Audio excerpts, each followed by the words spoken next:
Hello दोस्तों, स्वागत है आपका आपके अपने YouTube चैनल दिसार जीके जीएस क्लासेस में। दोस्तों, आप सब लोग कैसे हैं? उम्मीद करते हैं आप सब लोग अच्छे होंगे, स्वस्थ होंगे, मस्त होंगे और अपनी तैयारी बेहतरीन तरीके से आप सभी कर रहे होंगे। दोस्तों, हम आपको आरआरबी एएलपी सीबीटी 2 एग्जाम के लिए प्रैक्टिस सेट का सॉल्यूशन करवा रहे हैं, जिसमें दोस्तों आज हम आपको प्रैक्टिस सेट नंबर 7 करवाने वाले हैं। इसके पहले हमने आपको 6 सेट करवा दिया है और सभी के लिए प्लेलिस्ट भी हमने आपके लिए बना दी है। दोस्तों, वीडियो अच्छा लगे वीडियो को लाइक कर दीजिएगा, शेयर कर दीजिएगा, कमेंट कर दीजिएगा।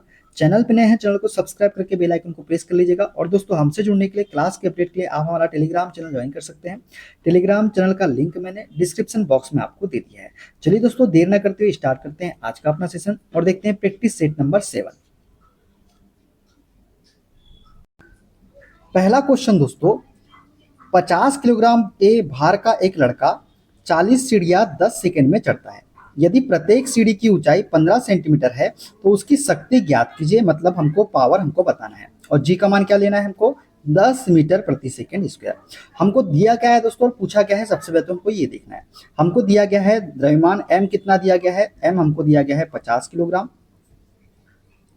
40 सीढ़ियां दी गई है दोस्तों और प्रत्येक सीढ़ी की ऊंचाई कितनी है, 15 सेंटीमीटर है। अब ऊंचाई जो दी गई है सेंटीमीटर में दी गई है, लेकिन हमको तो मीटर में चाहिए। तो इस 15 सेंटीमीटर को जब मीटर में चेंज करेंगे तो क्या करेंगे, 100 से हम क्या कर देंगे, 100 से इसको हम दे देंगे भाग। किससे भाग दे देंगे, 100 से। जब 100 से भाग देंगे तो प्रत्येक सीढ़ी की ऊंचाई कितनी निकल के आ जाएगी, 0.15 मीटर निकल के आ जाएगी। क्लियर। अब दोस्तों 40 सीढ़ियां है और प्रत्येक सीढ़ी की ऊंचाई 15 सेंटीमीटर है, तो हम निकालेंगे 40 सीढ़ी की ऊंचाई। तो 40 इंटू 15 कर देंगे, 40 इंटू 0.15 कर देंगे तो कितना निकल के आ जाएगी, सीढ़ी की ऊंचाई 6 मीटर निकल के आ जाएगी। क्लियर है। अब हमारी ऊंचाई निकल के आ गई है दोस्तों, हमको द्रव्यमान दिया गया है, समय भी दिया गया है। तो हम जानते हैं शक्ति P बराबर क्या होता है, शक्ति P बराबर होता है कार्य बट्टा समय के। और हम जानते हैं कार्य निकालने के लिए हम किसका फॉर्मूला का यूज करते हैं, एक फॉर्मूला हम यूज करते हैं ना, mgh। तो mgh/t हो जाएगा। अब सभी का मान रख देते हैं। m का मान कितना है, 50 है। g का मान कितना दिया गया है, 10। और हमको h का मान कितना दिया गया है, h का मान हमने निकाला 6 और बटे समय कितना है, 10 सेकेंड है। 10 से 10 कट जाएगा, 6 पंचे 30। तो 300 वाट जो है शक्ति का मान निकल के हमारा आ जाएगा। कितना, 300 वाट। तो ऑप्शन नंबर सी वाला इसका करेक्ट आंसर हो जाएगा। ठीक है, क्लियर है। चलिए आगे बढ़ते हैं नेक्स्ट क्वेश्चन की ओर। निम्न में से कौन सा घटक एक चालक के प्रतिरोध को प्रभावित नहीं करता है। दोस्तों, चालक के प्रतिरोध को प्रभावित नहीं करता है। लंबाई प्रभावित करती है क्या, बिल्कुल करती है। अनुप्रस्थ काट का क्षेत्रफल करता है क्या, हाँ करता है। पदार्थ करता है क्या, बिल्कुल करता है। दबाव करता है क्या, नहीं, दबाव नहीं करता दोस्तों। तो ऑप्शन बी इसका करेक्ट आंसर हो जाएगा। दोस्तों, किसी चालक का प्रतिरोध R, चालक की लंबाई L, उसकी अनुप्रस्थ काट का क्षेत्रफल A तथा उसके पदार्थ की प्रकृति पर निर्भर करता है। अर्थात किसी धातु के एक समान चालक का प्रतिरोध उसकी लंबाई के अनुक्रमानुपाती होता है तथा उसके अनुप्रस्थ काट के क्षेत्रफल A के क्या होता है, व्युत्क्रमानुपाती होता है। मतलब R जो होता है ना, ये अनुक्रमानुपाती होता है L के, और R ही जो है व्युत्क्रमानुपाती होता है 1/A, मतलब अनुप्रस्थ काट के क्षेत्रफल के।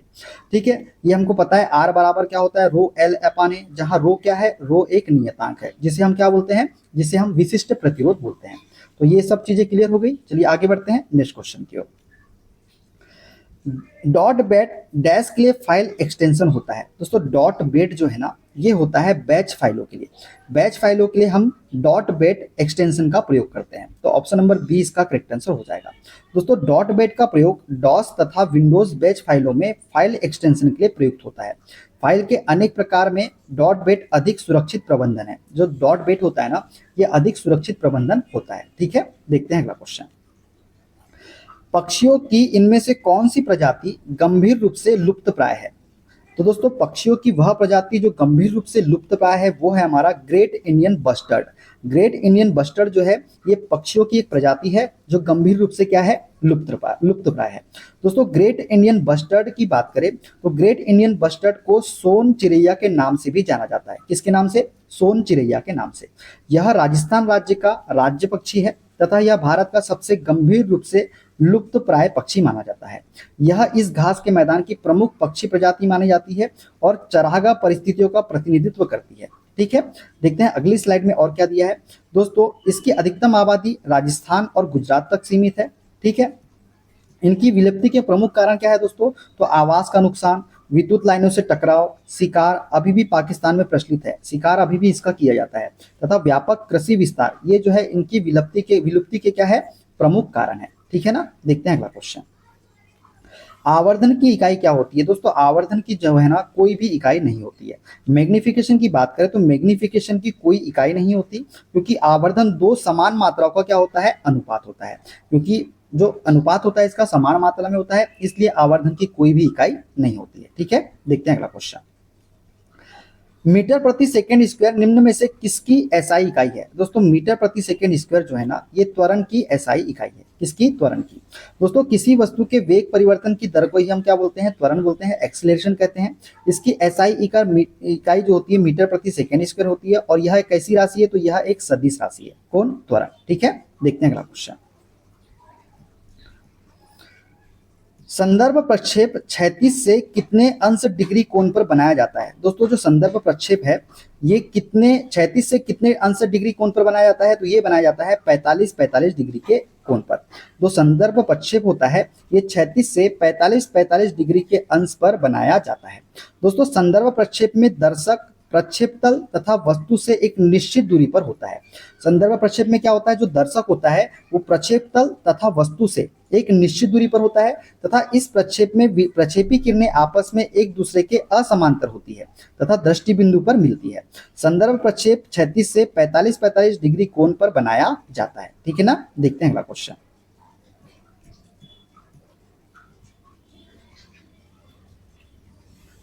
किसी वस्तु का त्वरण इसके डैश में प्रति इकाई समय में हुआ परिवर्तन है।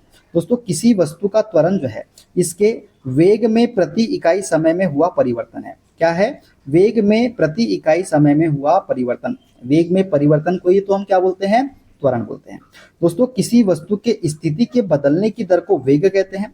वेग एक सदिश राशि है क्योंकि इसमें परिमाण और दिशा दोनों होते हैं, जबकि किसी वस्तु के वेग में परिवर्तन की दर को हम क्या बोलते हैं? त्वरण कहते हैं। और यह एक सदिश राशि है। इसका मात्रक जो होता है मीटर प्रति सेकेंड स्क्वायर होता है। किसका मात्रक?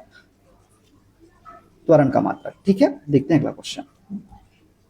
जनरेटर वह उपकरण है जो डैश परिवर्तित करता है। दोस्तों जो जनरेटर होता है ना ये यांत्रिक ऊर्जा को विद्युत ऊर्जा में परिवर्तित करता है। क्या करता है? ये यांत्रिक ऊर्जा को विद्युत ऊर्जा में परिवर्तित करता है। विद्युत जनित्र की यदि बात करें जिसे डायनामो भी हम कहते हैं, क्या बोलते हैं इसे? हम डायनामो भी कहते हैं। यह एक ऐसा उपकरण है जो यांत्रिक ऊर्जा को विद्युत ऊर्जा में परिवर्तित करता है। इसके लिए यह विद्युत चुंबकीय प्रेरण के सिद्धांत का प्रयोग करता है। जो जनरेटर होता है किस सिद्धांत पर कार्य करता है? तो विद्युत चुंबकीय प्रेरण के सिद्धांत पर कार्य करता है। और विद्युत मोटर जो होती है इसके विपरीत विद्युत ऊर्जा को यांत्रिक ऊर्जा में परिवर्तित करती है। यदि जनरेटर बोले तो यांत्रिक ऊर्जा को विद्युत ऊर्जा में, यदि मोटर पूछे तो विद्युत ऊर्जा को यांत्रिक ऊर्जा में बदलने का कार्य मोटर का होता है। ठीक है ना, देखते हैं अगला क्वेश्चन।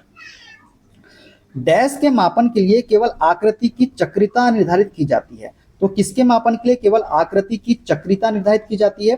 तो दोस्तों गोलाई के मापन के लिए। गोलाई के मापन के लिए केवल आकृति की चक्रिता निर्धारित की जाती है। दोस्तों बात करें गोलाई के मापन के लिए तो गोलाई के मापन के लिए केवल आकृति की चक्रिता निर्धारित की जाती है। किसी सतह की घूर्णन स्थिति को गोलीयता कहते हैं। दोस्तों किसी भी सतह की घूर्णन स्थिति को हम क्या बोलते हैं? गोलीयता कहते हैं। जैसे सिलेंडर हो गया, कोर हो गया या गोला। इस प्रकार किसी वस्तु की गोलीयता उस वस्तु के सभी 3 दिशाओं में घूर्णन की व्यक्तिगत ज्यामितीय आकृति को दर्शाता है, जबकि किसी वस्तु की पूरी परिधि की विशिष्ट आकृति वृत्तीय कंटूर कहलाती है। क्या कहलाती है? वृत्तीय कंटूर। किसी वस्तु की पूरी परिधि की विशिष्ट आकृति। ठीक है ना, देखते हैं अगला क्वेश्चन। वोल्टमीटर एक ऐसा यंत्र है जो डैश की उपस्थिति का पता लगा सकता है। दोस्तों वोल्टमीटर जो है ना ये विभवांतर की उपस्थिति का पता लगा सकता है। किसका? विभवांतर का। विभवांतर को हम किस में मापते हैं? तो वोल्टमीटर में मापते हैं। दोस्तों वोल्टमीटर एक ऐसा यंत्र है जो किसी विद्युत परिपथ में विभवांतर की उपस्थिति का पता लगा सकता है। एक कूलाम धनात्मक आवेश को विद्युत क्षेत्र में एक बिंदु से दूसरे बिंदु तक ले जाने में किए गए कार्य को उन बिंदुओं के मध्य विभवांतर हम कहते हैं। विभवांतर किसे कहते हैं? एक कूलाम धनात्मक आवेश को विद्युत क्षेत्र में एक बिंदु से दूसरे बिंदु तक ले जाने में किया गया कार्य ही क्या कहलाता है? विभवांतर कहलाता है। विभवांतर का मात्रक वोल्ट होता है तथा यह एक कैसी राशि होती है? तो यह एक अदिश राशि है। कौन? विभवांतर। ठीक है ना, देखते हैं अगला क्वेश्चन। निम्न में से कौन सा उपकरण रासायनिक ऊर्जा को विद्युत ऊर्जा में परिवर्तित करता है? अभी हमने बताया था ना रासायनिक ऊर्जा को विद्युत ऊर्जा में परिवर्तित करता है विद्युत सेल। कौन सा? विद्युत सेल। विद्युत सेल जो होता है ये रासायनिक ऊर्जा को विद्युत ऊर्जा में क्या करता है, परिवर्तित करता है। दोस्तों विद्युत सेल एक ऐसी युक्ति है जो कि रासायनिक ऊर्जा को विद्युत ऊर्जा में क्या करती है, परिवर्तित करती है। विद्युत सेल दो प्रकार के होते हैं दोस्तों, एक होता है प्राइमरी सेल और एक होता है सेकेंडरी सेल। प्राइमरी सेल की बात करें तो प्राइमरी सेल को सिर्फ एक बार इस्तेमाल किया जा सकता है, इन्हें दोबारा चार्ज नहीं किया जा सकता, जबकि सेकेंडरी सेल को हम बार बार उपयोग कर सकते हैं, बार बार चार्ज कर सकते हैं और चार्ज करके हम सेकेंडरी सेल का बार बार उपयोग कर सकते हैं। ठीक है, देखते हैं अगला क्वेश्चन। निम्न में से कौन सा उपकरण स्टोरेज डिवाइस नहीं है? दोस्तों हार्ड डिस्क है, सीडी रोम है, फ्लैश ड्राइव है, मॉडेम जो है ना ये स्टोरेज डिवाइस नहीं है। दोस्तों मॉडेम जो है स्टोरेज डिवाइस नहीं है। मॉडेम का फुल फॉर्म क्या होता है? शॉर्ट मॉड्यूलेटर, डी मॉड्यूलेटर इसका क्या है, संक्षिप्त रूप है। यह पीसी को टेलीफोन लाइन के सहारे इंटरनेट के साथ जोड़ने के लिए प्रयोग किया जाता है, जो टेलीफोन लाइन पर आने वाली एनालॉग संकेतों को डिजिटल संकेतों में बदलकर कंप्यूटर को देता है तथा कंप्यूटर द्वारा उत्पन्न डिजिटल संकेत को एनालॉग संकेत में बदलकर लाइन पर भेजता है। ठीक है, देखते हैं अगला क्वेश्चन। कुछ समतल ज्यामितीय आकृतियां 4 से अधिक रेखाओं द्वारा घिरी होती है। कुछ समतल आकृति की 4 से अधिक भुजाएं होती है तथा सभी भुजाएं व संलग्न कोण एक दूसरे के बराबर होते हैं। इन समतल आकृतियों को क्या कहते हैं? दोस्तों कुछ समतल ज्यामितीय आकृतियां होती है जो 4 से अधिक रेखाओं द्वारा क्या होती है, घिरी होती है, और कुछ समतल आकृतियों की 4 से अधिक भुजाएं होती है तथा सभी भुजाएं वह संलग्न कोण जो होते हैं एक दूसरे के बराबर होते हैं। इन समतल आकृतियों को हम क्या बोलते हैं? तो इन्हें हम बोलते हैं नियमित बहुभुज। क्या बोलते हैं इसे? हम नियमित बहुभुज बोलते हैं। जिन समतल आकृतियों की भुजाएं 4 या 4 से अधिक हो उसे बहुभुज कहते हैं। यदि ये भुजाएं एक समान हो तो इस आकृति को समबहुभुज या नियमित बहुभुज कहते हैं। नियमित बहुभुज में सभी भुजाएं व संलग्न कोण जो होते हैं एक दूसरे के कैसे होते हैं, बराबर होते हैं। ठीक है, देखते हैं अगला क्वेश्चन। कंप्यूटर का वह भाग जहां आंकड़े तथा विनिर्देश संचित किए जाते हैं। तो दोस्तों कंप्यूटर का वह भाग जहां आंकड़े तथा विनिर्देश संचित किए जाते हैं उसे हम बोलते हैं मेमोरी यूनिट। क्या बोलते हैं उसे? हम मेमोरी यूनिट बोलते हैं। दोस्तों मेमोरी कंप्यूटर का एक महत्वपूर्ण भाग है जहां डाटा, सूचना एवं प्रोग्राम को सुरक्षित रखा जाता है। यह दो प्रकार का होता है दोस्तों, एक होती है प्राइमरी मेमोरी और एक होती है हमारी सेकेंडरी मेमोरी। ठीक है, देखते हैं अगला क्वेश्चन। IS 1360-1986 के अनुसार टी स्क्वायर के T3 ब्लेड की लंबाई कितनी होती है? दोस्तों IS 360-1986 के अनुसार टी स्क्वायर के T3 ब्लेड की लंबाई जो होती है वो होती है 500 mm। कितनी होती है? 500 mm होती है। ठीक है, तो ऑप्शन डी इसका करेक्ट आंसर हो जाएगा। देखते हैं अगला क्वेश्चन। जब एक दबी स्लिंग की स्प्रिंग को छोड़ा जाता है तो वह स्थितिज ऊर्जा को बदलता है। दोस्तों जब एक स्प्रिंग जो कि दबी हुई है इसे जब छोड़ा जाता है तो वह स्थितिज ऊर्जा जो है ये गतिज ऊर्जा में क्या हो जाती है, परिवर्तित हो जाती है। तो ऑप्शन नंबर बी वाला इसका करेक्ट आंसर हो जाएगा। दोस्तों किसी वस्तु में उसकी गति के कारण उत्पन्न होने वाली ऊर्जा को हम गतिज ऊर्जा कहते हैं। अतः किसी संपीड़ित स्लिंग की मतलब स्प्रिंग को छोड़ने पर उसकी स्थितिज ऊर्जा किसमें परिवर्तित हो जाती है? तो गतिज ऊर्जा में परिवर्तित हो जाती है। यहाँ दिया नहीं है, यहाँ लिख लीजिएगा गतिज ऊर्जा में परिवर्तित हो जाती है। इसका मात्रक क्या होता है? तो जूल होता है। गतिज ऊर्जा बराबर क्या होता है? 1/2 mv², जहां m द्रव्यमान है और v क्या है? हमारा वेग होता है। ठीक है ना, देखते हैं अगला क्वेश्चन। गतिज ऊर्जा किसके बराबर होती है? अभी हमने आपको बताया गतिज ऊर्जा बराबर क्या होता है? 1/2 mv² के। तो ऑप्शन ए इसका करेक्ट आंसर हो जाएगा। दोस्तों किसी वस्तु में वस्तु की गति के कारण कार्य करने की जो क्षमता उत्पन्न होती है उसे उस वस्तु की गतिज ऊर्जा कहते हैं। गतिज ऊर्जा की इकाई क्या होती है? तो जूल होती है और गतिज ऊर्जा बराबर क्या होता है? 1/2 mv² के होता है। ठीक है ना, देखते हैं अगला क्वेश्चन। निम्न में से कौन सा एक इस समूह से संबंधित नहीं है? तो एंड्रॉइड हो गया, बॉडा हो गया, डॉस हो गया, सिम्बियन हो गया। तो दोस्तों डॉस है ना ये इस समूह से संबंधित नहीं है। दोस्तों डॉस जो है दिए गए विकल्पों से संबंधित नहीं है। डॉस एक पुरानी कंप्यूटर ऑपरेटिंग प्रणाली है जो विंडोज संचालन प्रणाली के आने से पहले प्रचलन में था।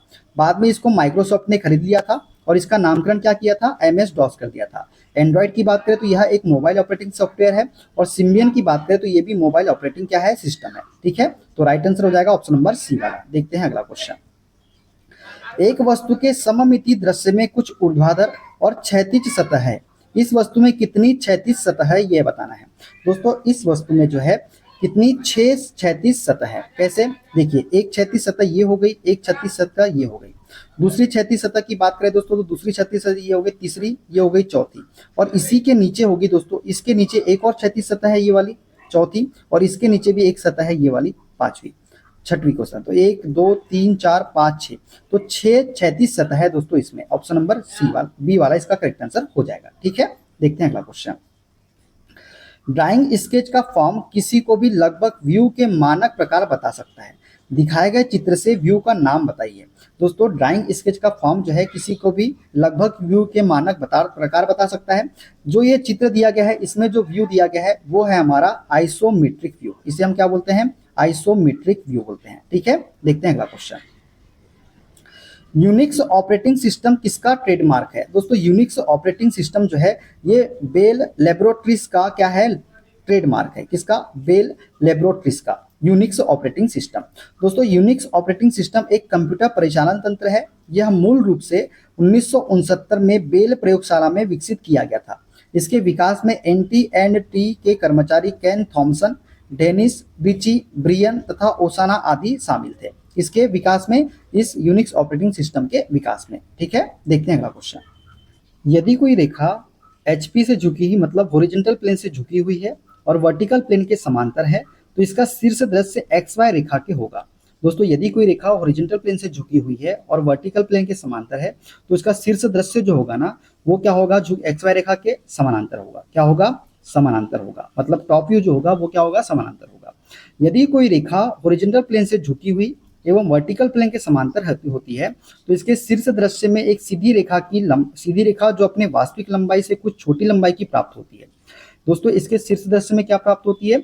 एक सीधी रेखा प्राप्त होती है जो वास्तविक लंबाई से कुछ छोटी लंबाई की प्राप्त होती है और जो कि XY के कैसी होती है? समानांतर होती है। इसे अनुविक्षेप हम कहते हैं। क्या बोलते हैं इसे हम? अनुविक्षेप। ठीक है, देखते हैं अगला क्वेश्चन। यांत्रिक ऊर्जा किसके बराबर होती है? दोस्तों जो यांत्रिक ऊर्जा होती है ये गतिज ऊर्जा प्लस स्थितिज ऊर्जा के बराबर होती है। मतलब यांत्रिक ऊर्जा बराबर होता है गतिज ऊर्जा प्लस स्थितिज ऊर्जा। दोस्तों किसी यांत्रिक प्रणाली के किसी अवयव में निहित स्थितिज ऊर्जा एवं गतिज ऊर्जा के योग को उस यांत्रिक प्रणाली के अवयव की यांत्रिक ऊर्जा हम कहते हैं। अर्थात यांत्रिक ऊर्जा किसी अवयव की गति एवं स्थिति से संबंधित होती है। यदि यांत्रिक ऊर्जा ME एवं गतिज ऊर्जा KE है और स्थितिज ऊर्जा UE है तो जो होगा यांत्रिक ऊर्जा बराबर हो जाएगा काइनेटिक एनर्जी प्लस स्थितिज ऊर्जा। ठीक है, देखते हैं अगला क्वेश्चन। एक रेखा HP से आनत मतलब HP से झुकी हुई है और वर्टिकल प्लेन के समांतर है तो रेखा की वास्तविक लंबाई है और डैश से निरूपित है। दोस्तों अभी हमने एक क्वेश्चन बोला था यदि रेखा HP से झुकी हुई है और वर्टिकल प्लेन के समांतर होती है तो जो रेखा की वास्तविक लंबाई जो होती है ना ये क्या होती है? उन्नतांश से निरूपित होती है। किससे? उन्नतांश से। दोस्तों यदि एक रेखा HP से आनत तथा वर्टिकल प्लेन के समांतर है तो रेखा की वास्तविक लंबाई इसके उन्नतांश में प्राप्त होती है। किसमें? उन्नतांश में। ठीक है, देखते हैं अगला क्वेश्चन। मॉन्ट्रियल सम्मेलन 1987 में कौन सा बड़ा फैसला लिया गया था? दोस्तों मॉन्ट्रियल सम्मेलन जो है ये 1987 में हुआ था और यहाँ पे सबसे बड़ा फैसला ये लिया गया था कि विकसित देश 2000 तक पूरी तरह से CFC उत्पादन में प्रतिबंध लगाएंगे। तो ऑप्शन नंबर ए इसका करेक्ट आंसर हो जाएगा। दोस्तों मॉन्ट्रियल प्रोटोकॉल एक अंतर्राष्ट्रीय संधि है जो ओजोन परत संरक्षण के लिए मुख्य रूप से क्या है? उत्तरदायी है। मॉन्ट्रियल प्रोटोकॉल के अंतर्गत उन रासायनिक पदार्थों के उत्सर्जन को कम करना है जो ओजोन परत को छीन करने के लिए जिम्मेदार है। मॉन्ट्रियल प्रोटोकॉल 1987 के तहत यह फैसला लिया गया कि सभी विकसित देश वर्ष 2000 तक पूरी तरह से CFC उत्पादन में क्या लगाएंगे? प्रतिबंध लगाएंगे। ठीक है ना, देखते हैं अगला क्वेश्चन। निम्न में से कौन सा एक वेक्टर मात्रा नहीं है? दोस्तों वेक्टर मात्रा कौन सी नहीं है? तो विद्युत प्रवाह जो है ये वेक्टर मात्रा नहीं है। दोस्तों विद्युत प्रवाह वेक्टर मात्रा नहीं है। जिस भौतिक राशि में मात्रा मतलब परिमाण तथा दिशा दोनों निहित होते हैं उन्हें सदिश राशि हम कहते हैं। जैसे वेग, बल, संवेग इत्यादि क्या है? सदिश राशि है। और जिन राशियों में सिर्फ परिमाण होता है उन्हें अदिश राशि कहते हैं। जैसे चाल हो गया, दूरी हो गया, द्रव्यमान हो गया, आयतन हो गया, ये सभी क्या राशियां है? अदिश राशियां है। ठीक है ना, देखते हैं अगला क्वेश्चन। एक वेक्टर राशि में परिमाण और दिशा दोनों होते हैं जबकि अदिश राशि में केवल परिमाण होता है और दिशा नहीं होती है। निम्न में से अदिश राशि कौन सी है? तो अदिश राशि कौन सी है दोस्तों? तो दाब जो है ये एक अदिश राशि है। विस्थापन, संवेग और बल कैसी राशियां है? तो ये सदिश राशियां है। ठीक है, देखते हैं अगला क्वेश्चन। URL क्या है? दोस्तों URL क्या है? तो इसे बोलते हैं हम address of the web page display on the internet. URL क्या है? Address of the web page display on the internet. दोस्तों वर्ल्ड वाइड वेब डब्ल्यू पर किसी वेबसाइट या वेब पेज को विशेषीकृत पता, उस वेबसाइट या वेब पेज का यूआरएल मतलब यूनिफॉर्म रिसोर्स लोकेटर, इसका फुल फॉर्म आपको याद रखना है, यूनिफॉर्म रिसोर्स लोकेटर कहलाता है। यह कंप्यूटर नेटवर्क की व्यवस्था है जो यह बताता है कि वांछित सूचना कहाँ उपलब्ध है और कैसे प्राप्त किया जा सकता है उसे। यूआरएल में डोमेन नेम शामिल होता है तथा शब्द, अंक या विराम चिन्ह हो सकते हैं किसमें, यूआरएल में। ठीक है ना, देखते हैं अगला क्वेश्चन। निम्न में से कौन सा रसायन वायुमंडल में ओजोन परत के अवक्षय का कारण बनता है? तो कौन सा रसायन है जो वायुमंडल में ओजोन परत के अवक्षय का कारण बनता है? तो ये है हमारा सीएफसी। सीएफसी जो है ये वायुमंडल में ओजोन परत के अवक्षय का कारण बनता है। दोस्तों ओजोन परत के क्षरण के लिए क्लोरोफ्लोरोकार्बन गैस मुख्य रूप से उत्तरदायी है। इसके अलावा halogen, methyl chloroform, carbon tetrachloride आदि गैसें भी ओजोन परत को नष्ट करने में क्या करती है, योगदान करती है। सीएफसी का मुख्य उत्पादन मुख्यतः रेफ्रिजरेटर, एसी, फोम रंग आदि से होता है। ओजोन ऑक्सीजन के 3 परमाणु से मिलकर बनी गैस है जो समताप मंडल में पाई जाती है। यह गैस सूर्य से आने वाली हानिकारक पराबैंगनी किरणों को अवशोषित कर पृथ्वी पर मानव जीवन को क्या करती है, बचाती है। ठीक है ना, देखते हैं अगला क्वेश्चन। चित्र में दिखाया गया चिन्ह प्रदर्शित करता है। दोस्तों ये जो चित्र दिखाया गया है इसे हम क्या बोलते हैं, इसे बोलते हैं फ्यूज के लिए अल्टरनेटिंग चिन्ह। क्या बोलते हैं इसे हम, फ्यूज के लिए अल्टरनेटिंग चिन्ह। ठीक है, देखते हैं अगला क्वेश्चन। किस प्रकार की पीएचडी किस प्रकार की कंप्यूटर फाइल का एक्सटेंशन है? दोस्तों पीएचडी जो है ना ये एडोब फोटोशॉप का क्या है, एक्सटेंशन है, कंप्यूटर फाइल का एक्सटेंशन है। तो एडोब फोटोशॉप का एक्सटेंशन है पीएचडी। दोस्तों पीएचडी का विस्तृत रूप होता है फोटोशॉप डॉक्यूमेंट। पीएचडी प्रारूप एडोब फोटोशॉप का मूल फाइल प्रारूप है। यह एक ग्राफिक्स एडिटिंग प्रोग्राम है जिसे एडोब सिस्टम समावेश द्वारा विकसित और प्रकाशित किया गया है। ठीक है, तो पीएचडी किसकी एक्सटेंशन है, तो एडोब फोटोशॉप की। ठीक है ना, देखते हैं अगला क्वेश्चन। तरंग दैर्ध्य का एसआई मात्रक क्या होता है? दोस्तों तरंग दैर्ध्य का एसआई मात्रक होता है मीटर। क्या होता है, मीटर होता है। ठीक है, देखते हैं अगला क्वेश्चन। किसी पदार्थ की मात्रा को मापने के लिए निम्न में से किस इकाई का उपयोग किया जाता है? दोस्तों पदार्थ की मात्रा के उपयोग मापने के लिए किसका उपयोग करते हैं हम, तो मोल का उपयोग करते हैं। किसको, पदार्थ की मात्रा को मापने के लिए। किसी निकाय के पदार्थ की मात्रा विशिष्ट मूल कणों की संख्या का आमाप होती है। ये मूल कण एक परमाणु, अणु, आयन, इलेक्ट्रॉन या कणों का विशिष्ट समूह हो सकते हैं। पदार्थ की मात्रा एसआई मात्रक मोल होता है और एक मोल में 6.023 इंटू 10 की पावर 23 मूलभूत कण होते हैं। टेस्ला जो है चुंबकीय फ्लक्स घनत्व का मात्रक है। जूल जो है कार्य ऊर्जा का एसआई मात्रक है और लक्स जो है ये प्रदीप्ति का क्या है, एसआई मात्रक है। ठीक है, देखते हैं अगला क्वेश्चन। दी गई आकृति को पहचानिए जिसका उपयोग इलेक्ट्रिक इंस्टॉलेशन में होता है। ये जो आकृति है दोस्तों ये कौन सी आकृति है, तो इसे हम बोलते हैं सॉकेट आउटलेट। क्या बोलते हैं इसे हम, सॉकेट आउटलेट बोलते हैं। ये वह आकृति है जिसका उपयोग किसमें किया जाता है, इलेक्ट्रिक इंस्टॉलेशन में किया जाता है। ठीक है, देखते हैं अगला क्वेश्चन। एक ड्राइंग शीट के दो समीपस्थ पार्श्वों के बीच का अनुपात होता है। दोस्तों एक ड्राइंग शीट के दो समीपस्थ पार्श्वों के बीच का अनुपात होता है 1:2। क्या होता है, 1:√2 होता है। तो ऑप्शन नंबर ए वाला इसका करेक्ट आंसर हो जाएगा। ठीक है ना, देखते हैं अगला क्वेश्चन। माइक्रोसॉफ्ट वर्ड में पेस्ट स्पेशल डायलॉग बॉक्स खोलने के लिए शॉर्टकट कुंजी बताइए। दोस्तों माइक्रोसॉफ्ट वर्ड में यदि पेस्ट स्पेशल डायलॉग बॉक्स खोलना है तो हम उपयोग करते हैं Alt+E+S का। किसका प्रयोग करते हैं, Alt+E+S का। दोस्तों माइक्रोसॉफ्ट वर्ड में पेस्ट स्पेशल डायलॉग बॉक्स को खोलने के लिए Alt+E+S शॉर्टकट कुंजी का प्रयोग किया जाता है। एमएस वर्ड शॉर्टकट कीज की बात करें तो Ctrl+A का उपयोग डॉक्यूमेंट को पूरा सिलेक्ट करने के लिए करते हैं। Ctrl+B का प्रयोग टेक्स्ट को बोल्ड करने के लिए करते हैं। Ctrl+C का प्रयोग टेक्स्ट को कॉपी करने के लिए करते हैं और Ctrl+N का प्रयोग नया डॉक्यूमेंट खोलने के लिए हम करते हैं। ठीक है, देखते हैं अगला क्वेश्चन। यदि बल F बराबर 0 है इसलिए किया गया कार्य W क्या होगा, तो यदि बल 0 है दोस्तों तो किया गया कार्य भी क्या होगा, 0 ही होगा, क्योंकि हम जानते हैं कार्य बराबर क्या होता है, F इंटू डी के होता है। ठीक है, यदि बल ही 0 है तो कार्य भी क्या हो जाएगा, 0 हो जाएगा। ठीक है ना, देखते हैं अगला क्वेश्चन। एक पोर्टर जमीन से 12 किलोग्राम सामान उठाता है और उसे जमीन से 1.5 मीटर ऊपर अपने सिर पर रखता है।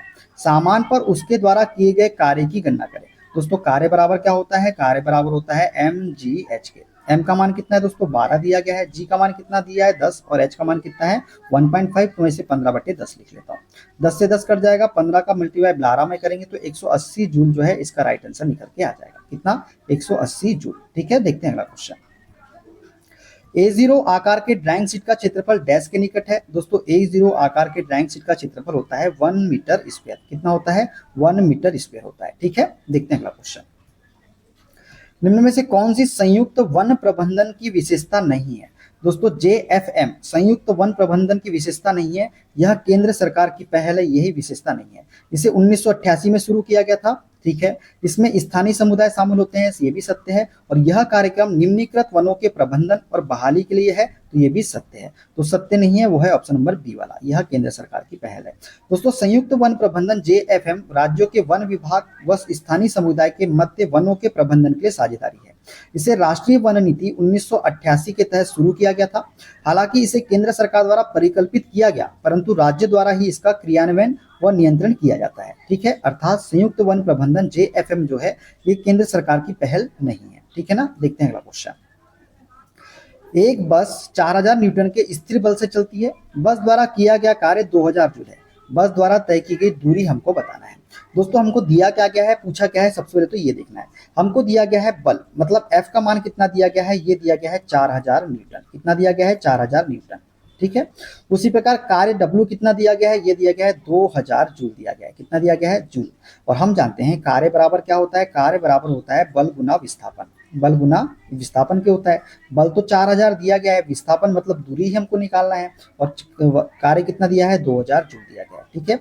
इसको जब काटेंगे दोस्तों तो ये दो बार में कट जाएगा, तो ये हो जाएगा D बराबर, क्या हो जाएगा, D बराबर ये हो जाएगा 1/2 के, 1/2 के हो जाएगा। तो कार्य बराबर क्या हो जाएगा, D बराबर हो जाएगा 1/2, तो 2 से जब काटेंगे तो 0.5 जो है इसका राइट आंसर निकल के आ जाएगा, ऑप्शन नंबर डी वाला, ठीक है। देखते हैं अगला क्वेश्चन। यदि एक मॉल में कोई व्यक्ति 50 न्यूटन के बल से ट्रॉली को खींचता है जिससे ट्रॉली 30 मीटर विस्थापित होती है, तो किए गए कार्य की गणना करें। तो कार्य बराबर क्या होता है, बल इंटू विस्थापन। बल कितना है दोस्तों, 50 है, और विस्थापित कितना हो रहा है, 30 मीटर। तो कितना हो जाएगा, पास किया 1500 मीटर, 1500 जूल, 1500 जूल इसका करेक्ट आंसर हो जाएगा, 1500 जूल। तो ऑप्शन नंबर ए वाला इसका करेक्ट आंसर हो जाएगा, ठीक है। देखते हैं अगला क्वेश्चन। सरकार द्वारा स्वस्थ हवा में SO2 गैस की मात्रा 50 इकाई निश्चित की गई है। इसकी माप इकाई क्या है, दोस्तों सरकार द्वारा स्वस्थ हवा में SO2 गैस की मात्रा जो है ना, ये 50 इकाई निश्चित की गई है। इसकी माप की इकाई होती है हमारी मिलीग्राम प्रति मीटर क्यूब। क्या होती है, मिलीग्राम प्रति मीटर क्यूब।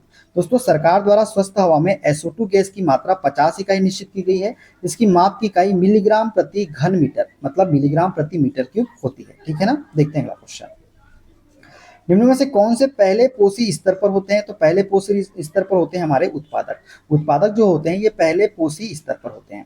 दोस्तों उत्पादक पहले पोषी स्तर पर होते हैं। सभी प्रकाश संश्लेषण करने वाले पौधे उत्पादक की श्रेणी में आते हैं। ऐसे पौधे प्रकाश, कार्बन डाइऑक्साइड और जल की सहायता से प्रकाश संश्लेषण की क्रिया द्वारा भोजन का निर्माण करते हैं। प्रकाश संश्लेषण की क्रिया हेतु पौधों में क्लोरोफिल मतलब हरित लवक पाया जाता है, और क्लोरोफिल पौधों के हरे रंग के लिए क्या होता है, उत्तरदायी होता है, ठीक है ना। देखते हैं अगला क्वेश्चन। पारिस्थितिक तंत्र में विभिन्न पोषी स्तरों के माध्यम से ऊर्जा प्रवाह क्या होता है। दोस्तों पारिस्थितिक तंत्र में विभिन्न पोषी स्तरों के माध्यम से ऊर्जा प्रवाह जो होता है ये कैसा होता है, तो प्रत्येक उच्चतर पोषी स्तर के साथ कम हो जाता है। क्या होता है, प्रत्येक उच्चतर पोषी स्तर के साथ ये कम होता जाता है। तो ऑप्शन नंबर बी वाला इसका करेक्ट आंसर हो जाएगा, ठीक है। दोस्तों पारिस्थितिक तंत्र में विभिन्न पोषी स्तरों के माध्यम से ऊर्जा प्रवाह प्रत्येक उच्चतर पोषी स्तर के साथ कम हो जाता है। लिंडमैन के 10% के नियम के अनुसार एक पोषण स्तर से दूसरे पोषण स्तर में मात्र 10% ऊर्जा ही स्थानांतरित होती है। इसी कारण ऊर्जा का प्रवाह कैसे होता है, एक दिशी होता है, ठीक है ना। देखते हैं अगला क्वेश्चन। जले पर क्या बिल्कुल नहीं रखना चाहिए। दोस्तों जले पर क्या नहीं रखना चाहिए, तो जले पर बिल्कुल भी कोको के बीज के रस से बना मक्खन जो है ये नहीं रखना चाहिए। तो ऑप्शन सी इसका करेक्ट आंसर हो जाएगा। जले हुए भाग पर कोको के बीज के रस से बना मक्खन बिल्कुल भी नहीं रखना चाहिए। जले हुए भाग पर क्या रखना चाहिए, तो कड़वे रस वाली वनस्पति औषधि, पानी, सूखी ऊसर पट्टी, ये सभी आप जले हुए भाग पर रख सकते हैं, ठीक है ना। देखते हैं अगला क्वेश्चन। भार की SI डैश की SI के बराबर होती है। तो दोस्तों भार की SI जो इकाई होती है ये बल की SI इकाई के क्या होती है, बराबर होती है। किसी वस्तु पर पृथ्वी के गुरुत्वाकर्षण की माप को भार या वजन कहते हैं। पृथ्वी की सतह पर गुरुत्वाकर्षण के कारण त्वरण लगभग समान होता है। भार की SI इकाई बल की SI इकाई के बराबर होती है, और दोनों की इकाई क्या होती है, न्यूटन होती है। क्या होती है, न्यूटन, ठीक है। देखते हैं अगला क्वेश्चन। डैश की SI इकाई जूल प्रति सेकेंड है। दोस्तों जूल प्रति सेकंड बोला है, तो जूल बटे क्या, जूल किसका मात्रक होता है, कार्य का होता है, और समय सेकंड किसका होता है, समय का। तो हम जानते हैं कार्य बटा समय बराबर क्या होता है, शक्ति के होता है, तो शक्ति की इकाई होती है जूल प्रति सेकंड। ठीक है, कार्य करने की दर को हम शक्ति कहते हैं, इसकी इसी इकाई जो होती है जूल प्रति सेकंड होती है, मतलब शक्ति बराबर होता है कार्य बटे समय के। ठीक है, देखते हैं अगला क्वेश्चन। निम्न में से कौन सा आमतौर पर कंप्यूटर का एक पेरिफेरल नहीं माना जाता है। तो कंप्यूटर का एक पेरिफेरल नहीं माना जाता है, वो है हार्ड ड्राइव। हार्ड ड्राइव जो है इसे कंप्यूटर का एक पेरिफेरल नहीं माना जाता। माउस, प्रिंटर या कीबोर्ड की बात करें तो ये कंप्यूटर की क्या है, पेरिफेरल है। दोस्तों हार्ड डिस्क ड्राइव को हार्ड ड्राइव एचडीडी भी कहते हैं। यह डिजिटल जानकारी चुंबकीय रूप से लिख और पढ़ सकता है। यह कंप्यूटर का मुख्य एवं सबसे बड़ा स्टोरेज डिवाइस होता है। इसी में कंप्यूटर के ऑपरेटिंग सिस्टम, सॉफ्टवेयर आदि क्या होते हैं, स्टोर होते हैं। किसमें, हार्ड ड्राइव में। ठीक है ना, क्लियर है दोस्तों। तो दोस्तों ये थे आज के सारे क्वेश्चन। वीडियो कैसा लगा कमेंट बॉक्स में जरूर बताइएगा। वीडियो अच्छा लगे वीडियो को लाइक कर दीजिएगा, शेयर कर दीजिएगा, कमेंट कर दीजिएगा। चैनल पे नए हैं चैनल को सब्सक्राइब करके बेल आइकन को प्रेस कर लीजिएगा। मिलते हैं दोस्तों अगले वीडियो में, अपना ख्याल रखिए। Okay bye bye, take care.